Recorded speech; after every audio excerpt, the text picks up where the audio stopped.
Hello friend, let discuss Mughal empire in India. Bharat में मुगल साम्राज्य की स्थापना जहीरुद्दीन बाबर ने 21 अप्रैल 1526 ईस्वी को पानीपत के प्रथम युद्ध में इब्राहिम लोदी को हराकर की। भारत पर आक्रमण करने के लिए बाबर को दौलत खां लोदी और मेवाड़ के शासक राणा सांगा के द्वारा आमंत्रित किया गया था। तो भारत में मुगल साम्राज्य के संस्थापक हैं जहीरुद्दीन बाबर, और बाबर ने ही पद पातशाही की स्थापना की, जिसके तहत शासक को बादशाह कहा जाता था। तो इससे पहले दिल्ली के सुल्तान हुआ करते थे सल्तनत काल में। तो जो बाबर ने जो स्थापना की है वो 1526 ईस्वी में की है, और 1530 ईस्वी में बाबर की मृत्यु हो गई थी। तो बाबर का जो जन्म है ये फरवरी 1483 ईस्वी में हुआ था।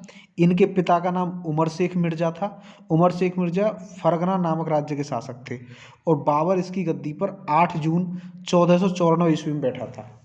बाबर जो है पिता की तरफ से तैमूर का वंशज तथा माता की तरफ से चंगेज खान के ये वंशज थे। बाबर के 4 बेटे थे। सबसे बेटा था इनका हुमायूं, कामरान, अस्करी और हिंदाल। अच्छा, 1507 में बादशाह की उपाधि इन्होंने धारण की थी बाबर ने। और बाबर ने भारत पर 5 बार आक्रमण किए। पहला आक्रमण इन्होंने 1519 ईस्वी में यूसुफजई जाति के विरुद्ध किया था। इसमें बाबर ने बजौर और भेरा को अपने अधिकार में ले लिया था। बाबर के द्वारा जो लड़े गए प्रथम युद्ध कौन कौन से हैं? एक तो पानीपत का प्रथम युद्ध है।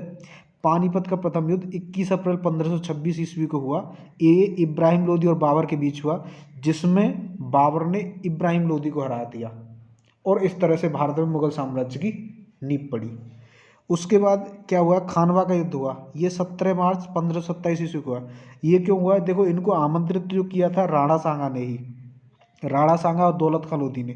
लेकिन राणा सांगा ने की ये सोच थी कि बाबर इंडिया पर अटैक करेगा, जिससे इब्राहिम लोदी कमज़ोर हो जाएगा, तो राणा सांगा के लिए दिल्ली पर अधिकार करना आसान हो जाएगा। लेकिन बाबर यहाँ से वापस नहीं गए, वो यहीं रुक गए।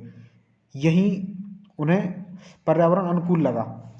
तो उसके बाद राणा सांगा और बाबर के बीच युद्ध होना अपरिहार्य हो गया, तथा इनके बीच 17 मार्च 1527 ईस्वी को खानवा का युद्ध हुआ राणा सांगा और बाबर के बीच, जिसमें फिर से बाबर की विजय हुई। और इसी युद्ध के बाद बाबर ने गाजी की उपाधि धारण की। उससे फिर अगले साल चंदेरी का युद्ध हुआ 29 जनवरी 1528 ईस्वी में। ये मेदिनी राय और बाबर के बीच हुआ। फिर घाघरा का युद्ध हुआ 6 मई 1529 ईस्वी में। ये अफगानों और बाबर के बीच में हुआ। और बाबर के बारे में फैक्ट है कि बाबर के बाद इनका बेटा जो हुमायूं आया था, हुमायूं का है कि हुमायूं को कोहिनूर हीरा ग्वालियर के दिवंगत राजा जो इब्राहिम लोदी का मित्र था विक्रमजीत के परिवार से प्राप्त हुआ था। अच्छा, बाबर की 2 उपाधियाँ थी। बाबर का एक उपाधि थी कलंदर इनको इनकी उदारता के कारण बोलते थे। एक गाजी जो खानवा युद्ध के बाद मिली थी। और बाबर की मृत्यु 26 दिसंबर 1530 ईस्वी में हुई थी। सबको पहले आगरा के आराम बाग में दफनाया गया, बाद में फिर काबुल में मकबरा बनाया गया। और बाबर जो है अल्कोहल का शौकीन था। आज भी काबुल में इनकी कब्र पर अल्कोहल चढ़ाई जाती है, मतलब शराब चढ़ाई जाती है। और इनका जो बेटा था वो अफीम का शौकीन था। बाबर के बारे में एक तो ये हुआ कि इन्होंने मुगल वंश की स्थापना की है। पानीपत के प्रथम युद्ध में इब्राहिम लोदी को हराया। इनको लिटरेरी का भी टेस्ट था।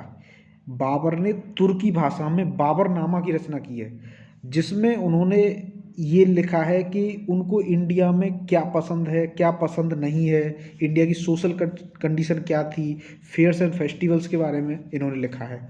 अच्छा, जो बाबरनामा है, बाबरनामा को तुर्की से फारसी में जो कन्वर्ट किया था वो अब्दुल रहीम खान खाना ने किया था। अब्दुल रहीम खान खाना जो बैरम खां का बेटा था, और उनको खाने खाना की उपाधि अकबर ने दी थी। जो अब्दुल रहीम है वो बैरम खां के बेटे थे, और बैरम खां अकबर के गार्जियन थे।